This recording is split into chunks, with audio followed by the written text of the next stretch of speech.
자, 여러분 안녕하세요. 오늘은 선생님 사정이 있어서 말씀을 드렸습니다만 영상으로 수업을 하게 됐습니다. 그래서 여러분들 좀 영상으로 찍으면 여러분들 좀 불편한 점도 있고 선생님도 좀 그런 점이 있지만 오늘은 좀 어쩔 수 없었으니까 좀 이해 좀 부탁드릴게요. 원래 우리가 이제 저번 시간에 고려가요를 배웠고 그 고려가요에 대한 전반적인 다 지식을 쌓은 다음에 이제 문제도 이제 풀어오라고 숙제를 내드렸습니다. 그래서 당연히 이제 숙제에 대한 답을 맞춰 드려야 되겠는데 우리가 좀 시조 부분이 좀 많이 남아 있어요. 그래서 그 시조 부분에 대해서 먼저 좀 수업을 하고 그 다음에 이제 고려가요 쪽으로 돌아가서 문제를 맞추면서 쭉 오다가 경기체가 쪽으로 넘어가는 게 조금 더 효율적으로 수업을 할 수 있을 것 같아서 선생님이 먼저 시조부터 들어가도록 하겠습니다. 우리가 이제 저번 시간에 견해요가 있는 페이지까지 봤고요. 견해요랑 김구, 이정환의 시조까지 보고 고려가요를 들어갔었죠. 그래서 오늘은 소주제 강호 한정과 자연 예찬에 관련된 시조를 보도록 하겠습니다. 거기 있는 시조를 다 볼 건 아니고요. 우리가 좀 의미 있고 좀 시험에 좀 많이 나오거나 보기로 외부 지문으로 나올 만한 그런 것들을 위주로 보도록 하겠습니다. 그래서 조찬원의 시조랑 김수장, 신임은, 권엄은 이런 걸 좀 넘어가도록 하고요. 황희의 시조를 좀 보는 것도 중요한데 이 시조는 좀 다른 시조를 먼저 보고 비교하는 방식으로 수업을 하도록 하겠습니다. 그래서 좀 이따 보도록 하고요. 먼저 월산대군의 시조를 보도록 하겠습니다. 다 찾으셨죠? 네, 그러면 우리 월산대군이 어떤 사람인지부터 아주 가볍게 한번 알아보도록 할 텐데요. 이 월산대군이라는 사람이 이름이 대군이니까 세자는 아니네. 그럼 세자라는 사람은 왕이 다음에 왕으로 삼을 사람을 책정을 하죠. 그럼 이제 세자가 되고 이제 왕이 되는 건데 지금 이 대군이란 말이 붙었기 때문에 왕이 되지는 못하지만 왕의 아들로서 나름대로 정치적인 입지를 다질 수 있었겠죠. 그런데 이 사람이 좀 정치적으로 좀 배제를 좀 당했어요. 그래서 좀 자연과 함께 유유자적하면서 그냥 여생을 보냈다 이렇게 생각하시면 되겠고 그렇기 때문에 이 사람이 지은 시조는 좀 그런 느낌이 강합니다. 자연 친화적인 느낌이 있고 우리가 많이 배울 건 아니지만 이 사람에 대해서 이제 한번 알아봤으니까 내용을 또 가볍게 보도록 하겠습니다. 워낙 유명한 시조여서 여러분들이 한 번쯤은 다 봤을 것 같은데요. 추강에 밤이 드니 물결이 차노매라 라고 돼 있어요. 어렵진 않아요. 가을강에 밤이 드니까 물결이 차구나 요 정도로 해석을 합니다. 낚시를 들이치니 고기가 아니 문다. 그러니까 이 사람은 낚시를 통해서 어떤 물고기를 많이 잡으려는 거는 중요하지 않은 거예요. 그래서 이 사람이 낚싯대를 들이웠지만 고기를 잡지 않는다.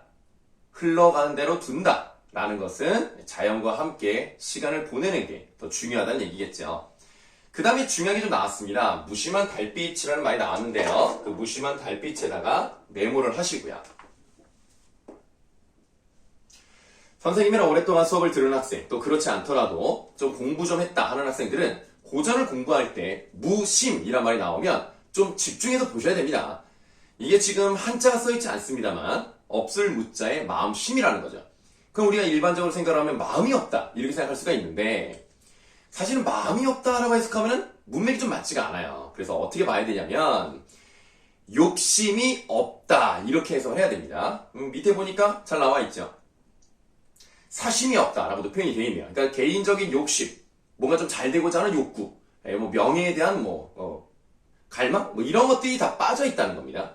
사실은 달빛이 무심하다고 말하는 건 좀 아니죠. 그러니까 달빛이 그렇게 느껴진다는 얘기는 자기의 삶이 욕심이 없다 이렇게 생각을 하면 되겠습니다. 그래서 이 무심한 달빛이라는 말을 통해서 자연과 함께 욕심 없는 삶을 살겠다라는 걸 알 수가 있고요. 빈배란 말이 나왔어. 빈배도 이렇게 메모를 하시면 되겠어요. 지금 보시면은 이 빈배에는 어떤 감정이 들어가 있지 않습니다. 그 무심한 달빛과는 좀 다르다고 볼 수가 있는데 이 빈배라는 것은 어쨌든 비어 있는 거니까 이것을 통해서 뭔가 욕심이 없는 삶을 꿈꾸고 있나 보다 라는 것을 느껴볼 수 있겠죠. 그래서 무심한 달빛과 빈배 이 두 키워드만 가지고도 이 시조가 자연 친화적이다 라는 것을 알 수가 있겠습니다. 어렵지 않죠? 네, 다음으로 넘어가도록 할게요. 다음에 보니까 성혼의 시조가 나와 있는데 말 없는 청산이요 태 없는 유수로다. 청산은 말이 없죠. 자연이니까. 근데 유수, 흐르는 물은 이 모양을 나타내는 태자인데 이 모양이 없다라는 얘기는 꾸미지 않는다. 그러니까 즉 인위적이지 않다. 자연적이다. 이렇게 볼 수가 있습니다. 자연과 함께하는 그런 모습이 나타나 있고요.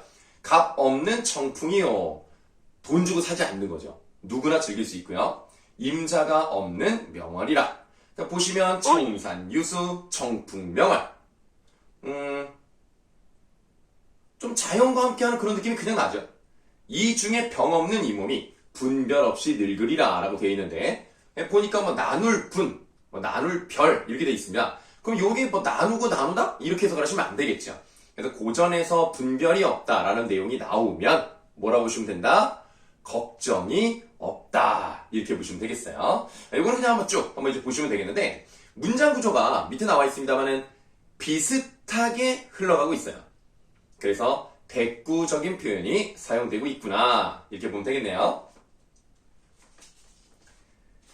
네, 그 다음에 이제 송순의 10년을 경영하여 라는 시조는 우리가 배운 적이 있기 때문에 넘어가도록 하겠습니다.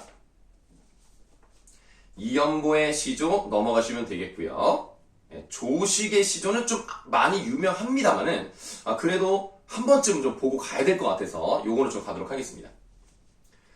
네, 두류산 이렇게 시작을 해요. 밑에 나와 있듯이 두류산은 지리산의 다른 말입니다. 지리산에서 양갈래로 흘러내리는 물을 듣고라고 돼 있어요. 지금 이 예라는 게 뭐냐? 예전에 내가 정말 여기가 아름답다 라는 것을 귀로 들었죠. 소문을 들었다고. 그런데 예전에 소문을 듣고 한참 못 오다가 이제 와서 눈으로 봤네. 그러니까 이 부분은 일단은 뭐 청각 쪽에서 이제 시각 쪽으로 갔다고 볼 수가 있는데 뭐 그건 그렇게 중요하진 않습니다. 중요한 건 그 다음에 나와 있는 도화라는 거죠. 뭐 도화에 뭐 메모 주시면 되겠습니다. 도화는 아마 여러분들 정도면 모르지 않을 거예요. 다 아실 거라고 생각합니다. 복숭아꽃이다 라고 보시면 되겠는데 이 복숭아꽃이 떠있는 맑은 물에 산 그림자조차 잠겨 있구나 이렇게 감탄형으로 끝이 났습니다. 그럼 뭔가 놀랐거나 감탄을 했거나 감동을 받았거나 뭐 이런 내용이겠죠. 그럼 이 도화라는 말이 나왔을 때 우리는 언제나 뭐를 생각하면 된다? 그렇죠? 무릉 도원을 떠올리면 됩니다. 만약에 여러분들이 이거에 대해서 생각하지 못했다 하더라도 이게 얼마나 친절한지 밑에 보시면 무릉이 어둠에요 이 말이 바로 나옵니다. 그래서 우리가 무릉 도원 동양적 이상향 이게 나오면 그냥 게임 끝났어요. 이건 그냥 무조건 자연 예찬, 자연 친화적이다. 이렇게 보시면 되겠죠. 다 아실 거라고 보고요. 아이야라고 했을 때 이게 이제 두 가지 관점으로 볼 수가 있습니다. 아이야라고 누군가를 불렀단 말이에요. 그러면 지금 이 사람 옆에 누군가가 있나? 시적 청자가 설정이 돼 있나? 이렇게 본다면 이 글은 그 아이와 시적 화자가 실제로 대화를 하는 내용은 아니지만 대화체로 볼 수 있는 여지가 있어요. 그런데 이 아이야라는 부분을 꼭 누군가와 대화를 한다 이렇게 보지 않고 아이야라는 부분에서 그냥 감탄사로 보는 경우도 있습니다. 그냥 요 정도로 보는 거죠. 그래서 이런 부분은 뭐 꼭 대화체다 아니다 이거는 관점에 따라 다를 수 있기 때문에 어떻게 보기가 나오느냐 이것만 잘 보시면 되겠습니다. 그럴 수도 있고 아닐 수도 있다. 그래서 아이야 무릉이 어둠에요 나는 여기인가 하노라 라고 돼 있죠. 자기가 지금 여기 있는 이 지리산 이 양단수 여기가 너무나 마음에 들어서 별천지와 같다 이 세상이 아닌 것 같다 이런 얘기를 하고 있네요. 그래서 요 시는 좀 유명하지만 한 번쯤 짚고 넘어가 봤습니다. 자 그럼 이제 다음에 나와 있는 시조를 보시면 한호의 시조가 나와 있어요. 한호에 대해서 여러분들 아는 사람도 있을 수 있습니다. 예전에 선생님이랑 수업을 들었다면 한 번쯤 들어봤을 수도 있는데 우리가 이름을 딱 보면은 조금 생소하다 이거죠. 누군데 유명하다고 하는 것이냐? 잘 모를 수 있다는 얘기입니다만 이 사람이 한호라는 것보다 뭐로 더 유명한가? 이 사람의 자가 유명한 거죠. 이 사람의 자가 뭐다? 석봉이다. 그럼 누구예요? 한석봉이죠? 글씨를 무지막지하게 잘 썼던 그 한석봉입니다. 이 한석봉도 이렇게 시조를 남겨놨는데요. 보니까 이 내용이 어렵진 않아요. 간단한데 집방석 내지 말아라 그랬습니다. 그럼 내지 말라. 명령형으로 갔어요. 그럼 이 사람이 이 집방석에 대해서 좋아하는 건 아니겠네. 좋아하지 않으니까 이것은 시적 화자가 좀 부정적으로 볼 수도 있겠네. 그럼 집방석에는 어떻게 표시하면 되겠어? 세모를 한번 해보겠습니다. 자, 집방석의 뜻이 지금 나와 있지는 않습니다만 지금 이제 비읍 받침으로 돼 있어도 잘 모를 수 있겠어요? 그럼 이게 지금 뭐예요? 중세국어죠? 비읍 받침을 쓰지 않습니다. 비읍 받침 쓰죠? 그럼 뭐야? 지푸라기로 만든 방석입니다.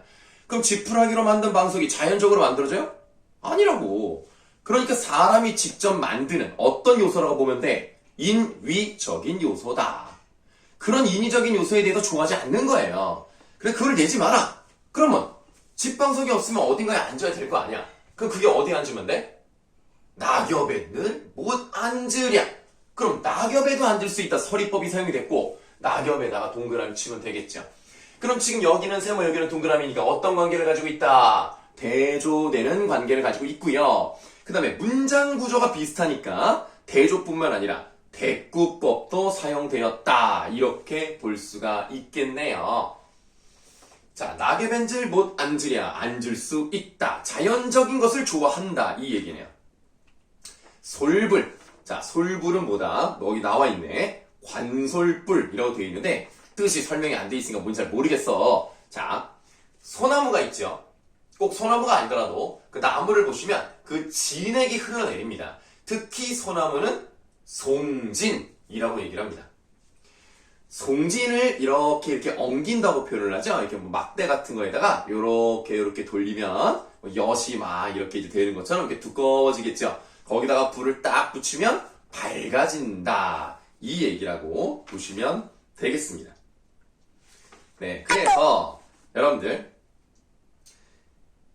이 한 호에 이 시를 이렇게 보시면은 솔불 켜지 마라. 어제 진달 돌아온다 라고 돼 있어요. 그럼 달이라는 것은 어때요? 긍정적인 요소가 되겠죠. 자연적인 요소가 되겠습니다. 그래서 이렇게 인위적인 것과 자연적인 것 이렇게 나눠질 수 있구나. 이렇게 보시면 되겠습니다. 자, 아이야 똑같아요. 아까 나왔던 구조랑 같죠? 박주 산채 일망정 없다 말고 내어라 라고 되어 있네요. 박주라는 것은 좀 품질이 떨어지는 술인데요. 여기서는 막걸리 정도로 보시면 되겠고요. 산채는 뭐 산채 비빔밥에서도 아시듯이 산나물을 의미합니다. 그래서 여기서는 소박한 술과 안주를 의미하는데요. 화려하거나 대단하거나 그런 걸 추구하지 않습니다. 그냥 어때요? 그냥 뭐 있으면 있는 대로 없으면 없는 대로 좋든 나쁘든 나는 마시면서 즐기겠다. 이런 의도가 나와 있으니까 자연과 함께 하겠다. 이렇게 보시면 되겠죠. 그러면 지금 우리가 보면 자연 예찬에 대한 또는 자연 친화적인 그런 시조를 좀 봤습니다. 네, 그러면 우리가 이제 정철 시조가 하나가 남아 있는데 요거는 조금 그냥 제쳐두고요. 이거는 그렇게 중요하지 않으니까요. 우리가 아까 보자고 했었던 황희 시조를 보도록 하겠습니다. 앞으로 갈게요. 자, 앞으로 가시면 이제 황희의 시조가 나와 있는 것을 볼 수가 있습니다. 이 황희가 쓴 시조를 보시면은 좀 독특한 점이 있는데요. 대추볼, 대추 아시죠? 네, 원래는 이제 초록색이었다가 가을 정도 되면은 익으면서 빨개집니다. 그러니까 대추가 보리, 붉은 골짜기에 밤은 어이 뜨뜨르며 그러니까 밤은 왜 떨어지며 이런 건데 왜 떨어지니 이걸 물어보는 게 아니에요. 야, 밤은 왜 떨어지는 거야? 허허 요런 느낌이라는 거죠. 그러니까 몰라서 물어보는 게 아니라 그냥 그런가 보다. 이런 느낌으로 보시면 돼요. 그래서 우리가 문맥상 좀 이해하기 좋으려면 이렇게 보시면 돼요. 대추보리 붉은 골짜기에 밤은 떨어지고 있구나. 요 정도로 해석을 하겠습니다. 그 다음에 가을이니까 별을 수확했을 거 아니에요. 별을 벤 그루터기에 개는 어이 내려오는 거. 술 입자 채장사 돌아가니 아니 먹고 어이리 라고 되어 있는데요. 자, 배를 벤이 아니라 별을 벤 그루터기에 논개라고 하죠. 그 논에 이렇게 살고 있는 개가 있습니다. 그럼 이제 개도 이제 돌아다니니까 개도 잡을 수 있겠죠. 그 다음에 술이 익었어요. 그럼 술을 어떻게 해? 바로 먹어? 아니라고. 술을 어떻게 만들어요? 그렇죠?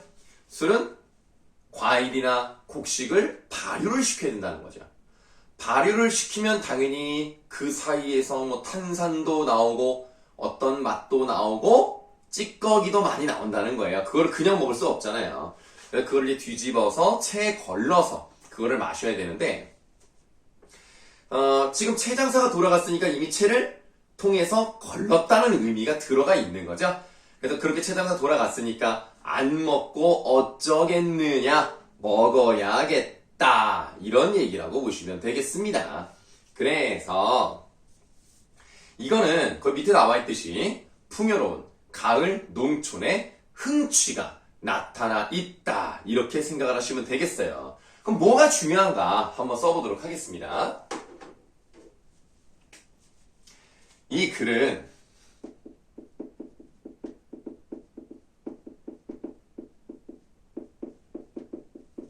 관념적 자연이 아닌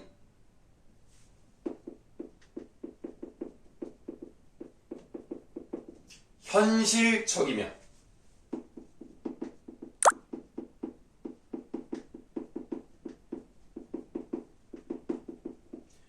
자꾸 이제 뭐가 오는 것 같은데요. 소리가 들어가도 이해 좀 해주세요. 자, 구체적인 자연의 모습을 나타내고 있다는 점이 좀 특이합니다. 자, 이 글을 보시면 대추, 밤, 벼, 개, 술, 뭐 술이 한 마음대로 나오지만 이렇게 우리가 일상생활에서 많이 볼 수 있는 구체적인 자연의 모습이 잘 나타나 있다는 점에서 양반사대부, 황희하면 뭐 유명한 정승이잖아요. 그런 양반사대부가 썼음에도 불구하고 뭔가 추상적이거나 관념적이거나 뭐 유유자적하게 삶이 좋다 이런 느낌이 아니고 그냥 일상적으로 많이 볼 수 있는 것들을 취합을 해가지고 이야기를 풀어 나가버렸네. 그러니까 이런 특징이 있다는 점이 좀 특기할 만합니다. 이런 것들을 좀 기억해 두시면 도움이 되겠죠. 자, 이렇게 이제 강우안정과 자연예찬에 대한 그런 시조를 이제 보고 있어요. 그러면 우리가 원래는 강호사시가를 이제 배워야 하겠습니다만은 요거는 이제 작년에 시험 범위에도 들어간 학교도 있기 때문에 요거는 일단 넘어가도록 하겠습니다. 넘어가시고 그 다음에 이제 만응이란 시조가 나왔는데요. 요것도 좀 중요한 시조이긴 하지만 일단은 좀 보류를 하고요. 왜냐면 좀 내용이 좀 길기 때문에 혹시라도 이제 배웠는지 그러지 않은지 확인한 다음에 그 다음에 이제 진도를 나가도록 하겠습니다. 그래서 만응은 나중에 확인하고 들어가도록 하겠습니다. 물론 여러분들 배웠다 하더라도 다시 한번 복습하는 거 물론 중요합니다. 그래서 확인을 하고 뭐 좀 필요하다 싶으면 다시 수업할 수는 있어요. 그러나 오늘은 일단 보류하도록 하겠습니다. 그 다음에 오후가는 한번 보도록 할게요.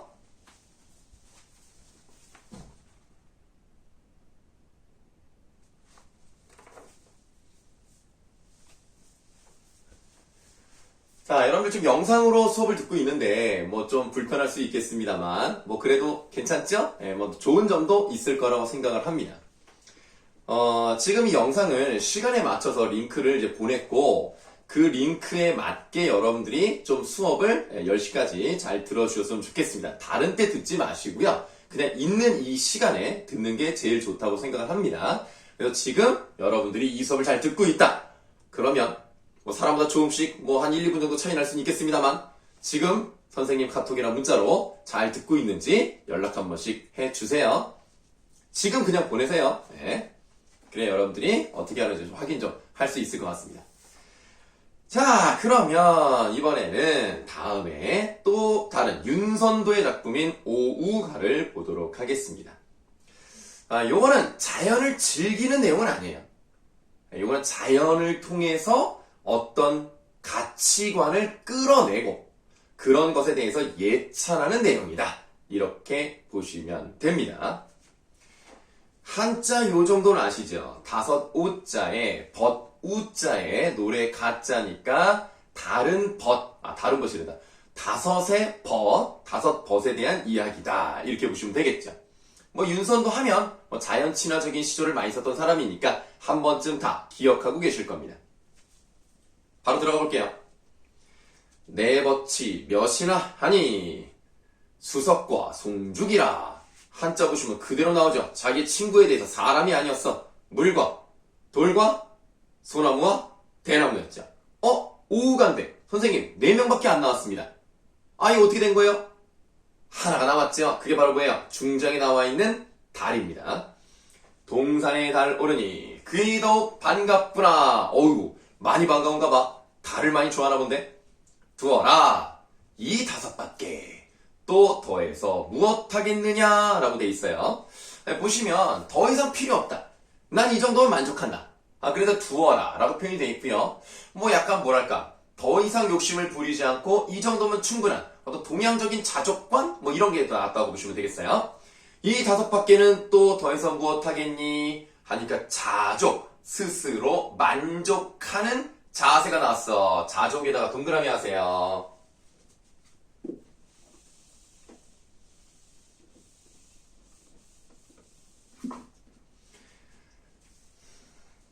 자, 이수 가겠습니다. 구름빛이 좋다 하나 검기를 자주 한다 라 그랬네요. 자, 구름 좋다라고 돼 있어요. 이게 cloud is good 이 뜻이 아니야. 이게 지금 내가 이걸 좋아해. I like cloud 이게 아니라고. 이건 뭐예요? 뭐라고 해서 그래요? 자, 여러분들 중세국어 기억나시죠? 이게 뭡니까? 이게 바로 is good. 요거죠. 좋다.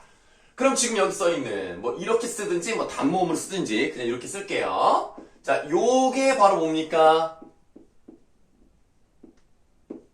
클린, 깨끗하다. 요 얘기죠. 그래서 여기서는 구름 빛깔이 깨끗하다고 하나. 그렇잖아. 구름 보세요. 오늘 조금 흐리긴 한데 구름 하얗면 얼마나 예쁘니? 그 빛깔이 너무나 좋잖아. 그런데 구름빛이 깨끗한 건 맞지만 어때요? 까매질 때가 있다니까. 먹구름 낄 때 있잖아. 그럴 때가 뭐 하루 이틀입니까? 뭐 좀 생각보다 좀 많잖아요. 그러니까 여기 검기를 자주 한다 이렇게 돼 있네. 다음 바람 소리가 막다 하나 그칠 적이 한오매라 라고 돼 있어요. 그러면 여기에 지금 바람 소리가 맑지만 자주 끄쳐. 잘 안 불 때가 있어. 그러니까 계속 지속되지가 않는 거지. 그런 게 한오메라라고 돼 있어요. 보시면 요거 있죠, 요거. 지금 여기에 뭐예요? 아를 썼단 말이야. 이걸 쓰지 않았어요. 그럼 이게 뭐예요? 어떤 행동을 하다라는 의미였고, 이게 뭐예요? 많다. 그러니까 여기서는 바람 소리가 막다 하나 그칠 적이 많구나 이렇게 해석하시면 되겠습니다. 그러면 문제는 지금 이 시적 화자가 구름과 바람에 대해서 그렇게 좋아하진 않는 것 같네. 그럼 구름에 세모하시고 바람에 세모하시면 되겠네요. 그러면 얘네들은 이렇게 변하는 속성을 가지고 있으니까 가변적이다 이렇게 볼 수 있겠죠. 자, 그 다음 좋고도 그칠 니라고 되어 있는데요. 그칠 적이라고 해요. 그칠 적이 없는 것은 물뿐인가 하노라. 그럼 물은 좋은 거겠네. 동그라미 하시고요. 가변성과 반대되는 성질이니까 변하지 않는 불변성을 가지고 있겠네요. 삼수. 고즌이라고 돼 있어요. 다 중세국어 알면 좋다 이거지. 이게 뭐야? 꽃. 이거 플러스 보조사. 이게 원래는 지금 이게 양성이니까 양성으로 가야 되는지만 모음조화가 좀 파괴됐다고 보고요. 여기서 지읒이 그대로 올라가겠죠. 그러니까 이어졌게 됐으니까 결국 이게 뭐예요? 꽃은 이렇게 해석을 할 수 있겠네. 꽃은 무슨 일로 피면서 쉬지고 피는데 금방 치죠. 자, 풀은 어이하여 푸르는 듯 누르나니. 자, 풀에다가도 아까 그 표시 안 했구나 얘들아. 고즌에서 요렇게 세모할게요. 고즌. 그 다음에 풀도 세모할게요. 자, 풀은 어이하여 푸르는 듯 누르나니. 그러니까 풀은 어째서 푸릇푸릇하다가도 금방 노랗게 된다 이런 얘기예요. 그래서 이 꽃과 풀은 어때요? 순간성을 띠고 있죠. 그러면 요거는 만약에 시대적인 배경이랄지 이 작가의 경험이 들어가 있다고 본다면 어떤 것들을 의미할 수 있는가? 가변적인 놈들, 순간적인 놈들, 어떨 때마다 바뀌는 놈들, 이런 놈들은 뭐라고도 볼 수가 있느냐? 시류에 따라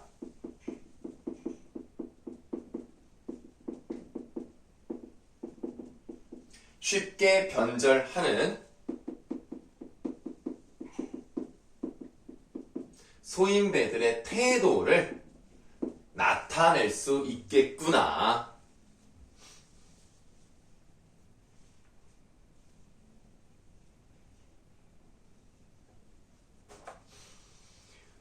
자, 그래서 아마도 변치 아니할 것은 바위뿐인가 하노라. 그럼 똑같아요. 위에랑 구조가 똑같으니까 바위에다가 어떻게 해야 돼? 동그라미 치면 되겠네요. 그러면 얘는 순간적이고 얘는 그렇지 않으니까 어때요? 영원성을 가지고 있다. 이렇게 보시면 되겠습니다. 다음. 더우면 꽃 피고요. 추우면 이파리가 지는 거죠. 그런데 소나무야, 너는 어찌 눈소리를 모르는 것이냐? 구천의 뿔이 곧은 줄을 그것으로 인해서 안다라는 얘기죠. 네, 구천이란 말의 뜻이 밑에 나와 있는데 뭐 저승이라고도 해석돼 있으니까 그렇게 보실 필요 없고요. 땅 깊은 곳 이렇게 해석을 하시겠습니다. 땅 깊은 곳에 뿌리가 곧은 것은 어떻게 할 수 있어요? 우리는 땅속에 있는 뿌리의 모양을 볼 수가 없지만 이 소나무는 쭉 멀게 소나무마다 이제 요렇게 자라는 애가 있고 쭉쭉 뻗는 금강소나무도 있습니다만 어쨌든 이 바깥에서 그 변하지 않는 그 푸릇푸릇한 모습을 계속 사계를 유지하는 그런 모습을 통해서 얘는 뿌리가 곧은가 보다 라고 추측을 해본다. 뭐 이건 별로 어렵지 않았어요. 다음. 나무도 아닌 것이, 풀도 아닌 것이, 뭐 대꾸법이 계속 나오고 있는데요. 나무도 아닌 것 같고, 풀도 아닌 것 같고, 그게 뭐예요? 대나무죠. 뭐 여러분들 뭐 아시는 사람은 다 아시겠습니다만, 대나무는 나무입니까? 풀입니까? 대나무는 풀입니다. 그냥 그렇대요. 나도 왜 그런지 몰라요. 그렇다고 하더라고요. 자, 어쨌든 곧기는 뉘식이며 자, 쭉쭉 뻗죠. 이 곧은 것은 누가 시켰으며 누가 그렇게 만들었니? 그 다음 속은 어이 비어있느냐. 자, 좀 두 가지 속성이 나와 있어요. 대나무는요 쭉쭉 뻗습니다. 굽지 않습니다. 그러면 뭘 상징합니까? 지조와 절개가 꼿꼿하다 이렇게 볼 수가 있겠죠. 자, 그 다음에 속이 비어있어요. 속이 비어있다는 것은 뭘 말합니까? 욕심이 없다는 것을 의미하죠.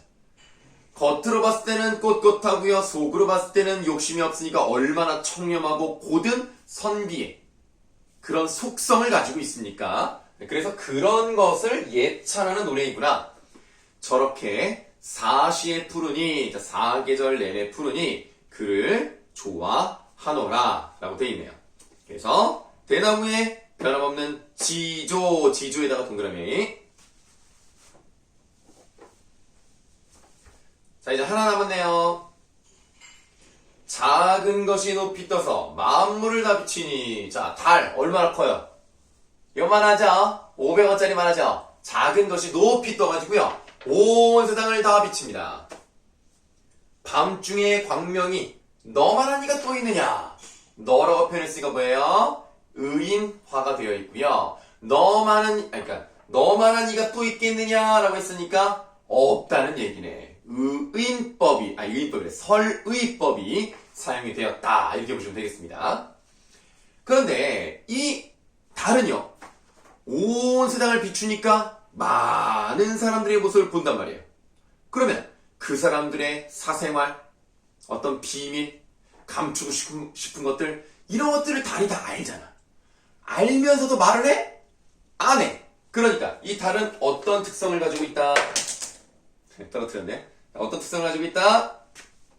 침묵의 미덕을 가지고 있어요. 침묵의 미덕을 가지고 있다는 얘기는 다시 말하면 어떤 잘못을 해도 딱히 지적하거나 비판하지 않는다. 너그럽게 받아준다는 점에서 포용의 정신도 가지고 있다. 이렇게 볼 수가 있겠습니다. 그런데 우리가 지금 이런 글을 보시면은 어떤 면에서는 자연을 자연 그대로 보는 게 아니에요.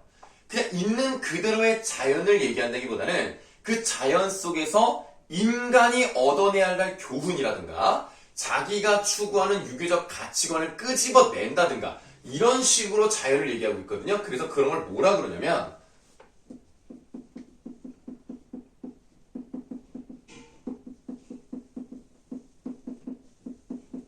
인간 중심의 자연관이다. 이렇게 표현을 합니다. 오해하시면 안 돼요. 인간 중심이라고 하는 것이 인간이 자연을 파괴하고 개발하고 이런 뜻이 아닙니다. 인간을 중심에 두고 인간이 추구해야 될 가치와 이상을 이 자연에서 뽑아냈다는 의미로 보셔야 되겠습니다. 그래서 오후가는 이렇게 마무리 짓도록 할게요.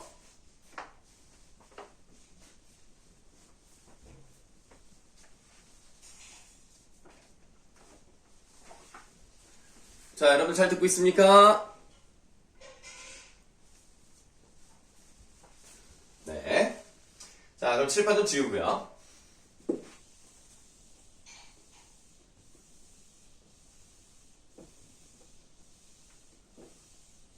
자, 이렇게 수업하는 것도 새롭네요. 집에서. 선생님 집을 의도하지 않게 어느 정도 일부를 공개를 해버렸네요. 여기는 이제 선생님 아들 방이고요. 저쪽에는 이제 컴퓨터가 있기 때문에 우리 애가 이제 컴퓨터를 할 수도 있으니까 저쪽에도 못하고 여기서 이제 칠판을 설치를 해가지고, 원래 칠판이 여기 없어요. 칠판을 설치를 해가지고 여러분들 이제 수업을 하게 됐습니다. 나도 이렇게 수업하게 될 줄 몰랐어요. 오늘 알아가지고 갑자기 그 애한테 연락이 와가지고 그래서 지금 급하게 원장님이랑 연락해서 영상을 이제 찍고 있는 겁니다. 그래서 좀 선생님도 좀 생소하고 여러분들 좀 당황스러울 수 있겠어요. 그래도 뭐 나름 뭐 이렇게 좋은 칠판도 있고 잘 보이시죠? 뭐 글씨가 뭐 아주 뚜렷하진 않아도 그래도 뭐 보시는데 큰 문제는 없을 겁니다. 네. 자, 그러면 이제 우리가 어부사시사를 한번 보도록 할 텐데요. 이게 조금 양이 좀 많습니다. 그래서 좀 하다가 이제 중간에 한번 쉬고 이제 들어가도록 할 거예요.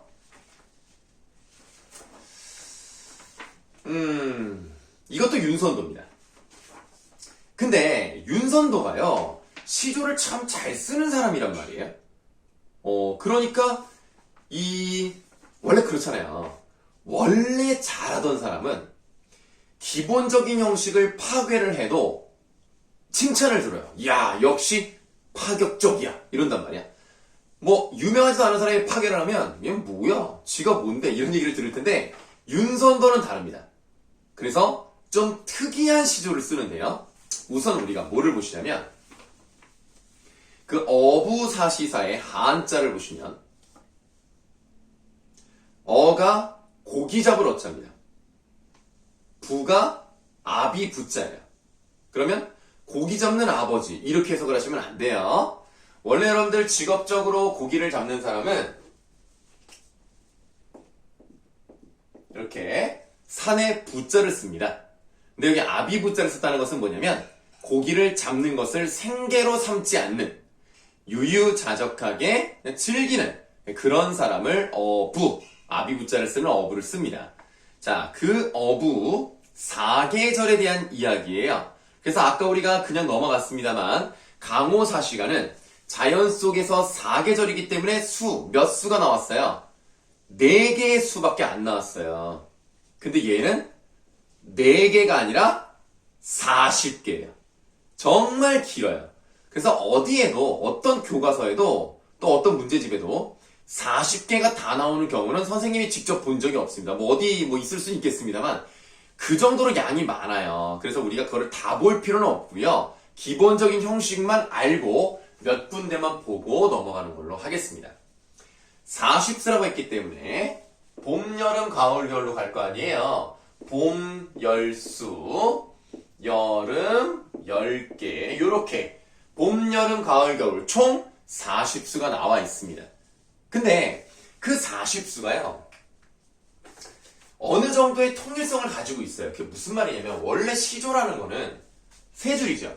초장, 중장, 종장 이렇게 돼 있단 말이에요. 근데 얘는 좀 특이하게 초장과 중장 사이에 뭐 이상한 말이 들어가요.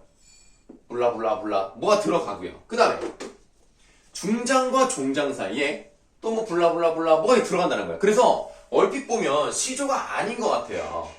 5줄로 돼 있거든요. 하나의 수가. 그러면 우리는 어떻게 보셔야 되냐면 기본적으로 초장, 중장, 종장 다시 말하면 1번, 3번, 5번 줄만 읽으시면 내용은 해결이 됩니다.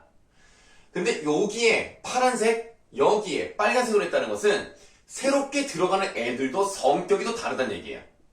빨간색 부분부터 보도록 하는데요. 자, 여러분들이 어디를 보시냐면 그 어부사시다라는 제목 밑에 1번 자신이 은거하던 보길도에 추나추동 4계절의 경치를 10수씩 읊은 40수의 연시조이다. 이건 그냥 보시면 되겠고요. 그 다음 형식적 특징을 보시는데요. 초장과 중장, 중장과 종장 사이에 여음. 우리 고려가요 때 여음 많이 배웠죠. 남는 소리. 의미를 해석하지는 않지만 운율을 형성하기 위해서 넣는 소리를 여음이라고 하죠. 이 여음이 들어있는데요. 중장과 종장 사이. 자, 이거 빨간색 부분부터 나왔어요. 중장과 종장 사이의 여음은 지국총, 어사화인데요. 실제 내용을 보시면 한자로 써 있습니다만 뜻이 없어요. 무슨 말이냐? 나와 있듯이 찌그덩, 어엿차 요런 것을 흉내낸 말이기 때문에 한자 뜻을 해석하지 않는 겁니다. 그래서 노를 젓는 소리와 영차 하는 그런 소리가 나와 있는 거예요. 그래서 요거는 총 40수 전체 다 해도 이 위치에 똑같은 내용으로만 나옵니다. 이 부분은 뭐 그냥 알고만 계시면 더 이상 할 건 없어요. 그런데 초장과 중장 사이에 있는 요거 있죠? 얘는 좀 달라요. 자, 봄이 10수입니다. 1수부터 10수까지 쭉 있겠죠? 여름도 1수에서 10수까지 쭉 있겠죠? 자, 1수, 2수, 3수 1수의 이 내용과 2수의 이 내용과 3수의 이 내용이 다 달라요.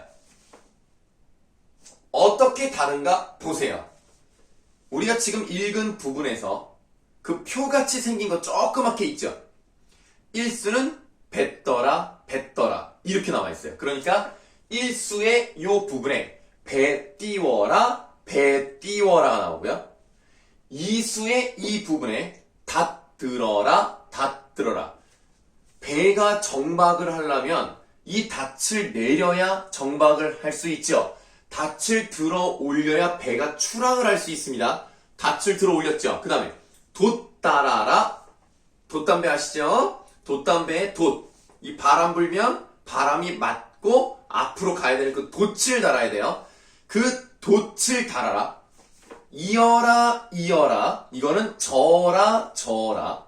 이거 이제 사수랑 우수랑 이거 똑같습니다. 육수 돛지어라. 그러니까 뭐예요? 배를 띄워서 닻을 들어서 돛을 달아서 노를 저어서 다시 저어서 돌아오는 과정이네. 출항에서부터 회항을 해가지고 돌아오기까지의 과정을 이 위치에 1수부터 10수까지 10단계로 넣어놓은 겁니다. 그러니까 봄의 1수, 여름의 1수, 가을의 1수, 겨울의 1수는 내용이 똑같다는 거예요. 나가서 들어오는 과정이라고 헷갈리시면 안 돼. 그 다음에 7수는 뭐예요? 배를 세워야죠. 8수 배를 줄로 메어야죠. 9수 닻을 내려야 되겠죠. 10수 배를 붙이면 끝. 이제 집으로 가면 되는 거죠. 그래서 이 부분은 배가 이렇게 도는 것을 유기적으로 그려냈다는 점이 독특합니다. 자, 여기서 여러분들이 조심하셔야 되는 걸 말씀드릴게요. 이게요, 그냥 10개가 있기 때문에 10개로 맞춘 거지, 이 내용들과 이 과정이 완벽하게 일치하는 건 아닙니다. 아시겠죠? 그러니까 처음에 배를 띄울 때는 이 물가에 있는 내용이 나오고, 멀리 갔을 때는 깊은 물고기, 깊이 있는 물에 있는 물고기에 대한 얘기, 그런 게 나온다는 건 아니에요. 요거는 얘대로 가는 거고, 얘도 어느 정도 맞긴 한데 꼭 일치하진 않으니까 그거는 오해하지 마세요. 자, 그래서 이제 우리가 이렇게 배를 타고 돌아오는 그런 과정을 얘기하는데, 그렇다면 어떤 효과가 있는지를 그 표 근처에다가 한번 써보도록 하겠습니다. 자, 지금 이렇게 흘러가는 것을 시상전개라고 하죠.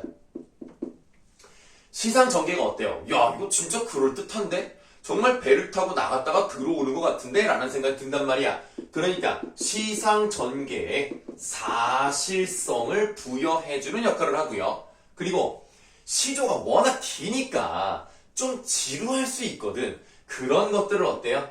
단조로운 흐름에 변화를 준다.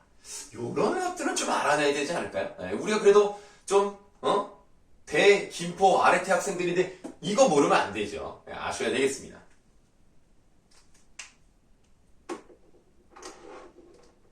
그러면 이제 본격적으로 내용을 들어가 보도록 할 건데요. 40수를 다 볼 수는 없죠. 그래서 춘사에서 몇 개, 춘사니까 봄이야. 하사에서 몇 개, 춘, 하, 추, 동 각각 두세 개 정도만 보고 넘어가겠습니다. 현대어 해석이 어느 정도 나와 있기 때문에 잘 보시면 내용 해석하는 건 어렵지 않습니다. 앞, 개, 예라고 돼 있어요. 이 개라는 것이 그 물이 있는 곳을 얘기한다면 앞 포구에 안개가 걷히고 뒷산에 해가 비친다. 어렵지 않네요. 배 띄어라 배 띄어라 이렇게 나왔습니다. 밤물은 거의 지고요. 썰물이라고 되어 있죠. 난물이 밀려옵니다. 지국총 지국총 어서와. 강촌이니까 이제 강마을이죠. 강이 있는 물이 있는 그런 마을입니다. 온갖 꽃이 먼 빛이 더욱 뉘었다. 뒤트니까 뭐야? 좋다고 아름답다고. 그래서 강촌의 온갖 꽃이 멀리서 보니까 알록달록하잖아. 그게 너무 좋다는 얘기예요. 별 내용 없죠? 자, 이제 앞으로는 요 부분하고 요 부분은 안 읽고 나머지 세 줄만 읽으면서 갈게요. 자, 동풍이 건득분이. 자, 요거 아셔야 돼. 네. 이미 이제 배워서 아시는 사람도 있을 거예요. 근데 동풍이라고 생각을 하면 동쪽에서 부는 바람이잖아요. 뭐 어렵나요? 그럴 수 있겠습니다만 고전에서 동풍이 나왔다. 그럼 뭐를 의미한다? 봄에 부는 바람이라고 생각하셔야 돼요. 이런 걸 아는 게 중요합니다. 왜냐하면 계절적 배경을 짐작할 수 있는 소재로 나올 수 있어요. 좀 어렵기 때문에 보기로 이건 무조건 이거다 이렇게 나온다기보다는 그래도 우리가 계절이 봄인가? 라는 생각이 들면 문제를 푸는데 수월하다는 얘기죠. 그러니까 이런 것들을 좀 알아놓으셔야 고전을 공부하는 맛이 있는 거예요. 동풍이 건듯 부니, 자, 문득 부니 갑자기 불었어요. 물결이 고이 일어난다. 이제 물결이 곱게 이렇게 일어나죠. 동호를 바라보며, 자, 동호 앞에다가 이렇게 각진 가로를 여시고요. 동쪽에 있는 호수입니다. 동쪽에 있는 호수를 돌아보며, 자, 그러니까 배를 타고 가죠. 그러니까 돌아보죠. 자, 동쪽에 있는 호수 돌아봤어요. 그 다음에 어떻게 합니까? 서호로 가자스라. 가자 이거야. 서호로 갑시다. 청유형이에요. 그러면 지금 이 부분에서 배를 타고 이동하는 듯한 느낌이 났네.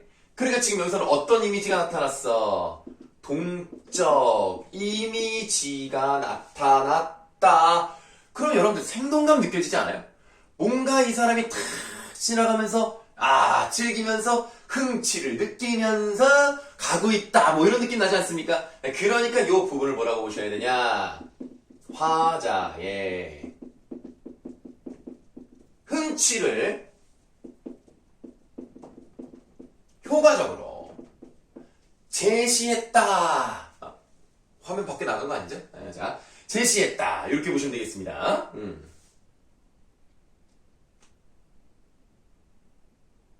근데 요것만 끝이 아니야. 여기서 끝나면 또 윤선도가 아니지. 한 번 더 해줍니다. 앞외계, 그러니까 앞산. 자, 앞산에서 또 여시고, 앞산이 지나가고, 뒷산이 나온다. 하고 나오세요. 그러니까, 지금 이 사람이 배를 타고 가잖아. 그러면, 배를 타고 가면, 이렇게 산이, 여러분 이해하기 좋게 이렇게 할게요. 자, 여러분들이 이렇게 배를 타고 간다고 생각해봐. 자, 그러면 여러분들이 지금 이걸 보는 거야. 자, 갑니다. 자, 앞산이 어떻게 돼요? 자, 앞산이 지나간다. 자, 지나간다. 그럼 이 뒤에 있었던 산이 나온다. 요 얘기입니다. 어려운 거 없죠? 그래서 여러분들이 마치 이 배를 타고 가는 것 같은 약간 메타버스 느낌 나지 않습니까? 그렇게 생각을 하시면 이게 참 글을 잘 썼구나 라는 생각이 들 수 있을 겁니다.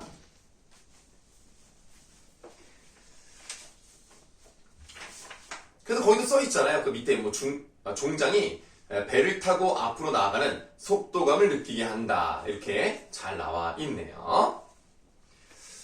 춘사까지 마무리 짓고 쉬는 시간 갖도록 하겠습니다. 자, 춘사 하나 남았어요. 잘 보이죠? 우는 것이 뻐꾸기가. 자, 뻐꾸기가 거기 다음에 사선. 푸른 것이 버들숲인가 라고 돼 있어요. 그러니까 이 사람이 야 지금 우는 소리가 뭐야 이거 뭐 뻐꾸기야? 이런 뜻이 아니야. 뻐꾸기가 울고 있구나. 그냥 요 정도 느낌으로 보시면 되죠. 그러면 지금 여기서는 울어. 그러니까 뭐야? 청각적이죠. 근데 푸른 것이 버들숲인가? 시각적이죠. 그럼 지금 계절감이 잘 느껴지지 않습니까? 그러니까 뻐꾸기가 언제 오는지 모른다 하더라도 버드나무가 나왔다. 그건 그냥 봄이야, 얘들아. 이 버드나무를 이건 안 써도 돼. 버드나무를 나타내는 한자가 버들양, 버들류 이렇게 나와요. 양이 나오든 류가 나오든 양류가 나오든 어디 나오는데 버드나무는 그냥 봄입니다. 그러니까 우리가 지금 이게 춘산지 뭔지 몰라도 이것만 보시면 알 수 있는 거예요. 청각적, 시각적 이렇게 나와 있고요. 그 다음 어촌 두어집이 내 속에 나락들락. 자, 내라는 것은 밑에 안개라고 돼 있네요. 자, 안개 속에 나갔다가 들어왔다가 하는구나. 맑은 깊은 소희. 자, 맑고 깊은 연못에 온갖 고기가 뛰노는구나. 자, 일단 뛰노는구라고 했으니까 역동적인 이미지가 들어가 있어. 그러면 우리가 여기서 한번 생각을 해보자. 지금 이 어촌 두어집이, 그러니까 어촌에 있는 그 두 개, 두세 집 이런 게 이 안개 속에서 이제 보일락 말락 한다는 거야. 자, 그거랑 이 보니까 이 배 옆에 있는 그 물을 보니까 그 속에다 온갖 물건이 뛰어든단 말이야. 그러면 지금 이거는 시선 전개 방식이 어떻게 된다고 보시면 돼요? 자, 봤어? 봤어? 멀리서 봤죠? 가까이서 봤죠? 그럼 뭐라고 봐야 돼요? 그렇죠. 시선 전개 방식은 원경에서 근경으로 가고 있다. 오케이? 자, 춘사까지 마무리를 했으니까 좀 쉬었다가 하사, 추사, 동사 이렇게 좀 하고 뭐 조금 일단은 매화사 정도까지 이제 보신 다음에 이제 아까 말씀드렸던 고려가요 숙제하고 경기체가 들어가고 다시 시조로 돌아온 방식으로 가도록 하겠습니다. 자, 그러면 여러분들 잠깐 쉬시고 이따 여러분들 그 영상 보고 있을 때 너무 쉬면 안 돼요. 나 이따 또 한 10분 정도 시간 있다가 또 저기 할 거니까 꼭 보세요. 그러면 이따 봅시다. 2교시 봅시다.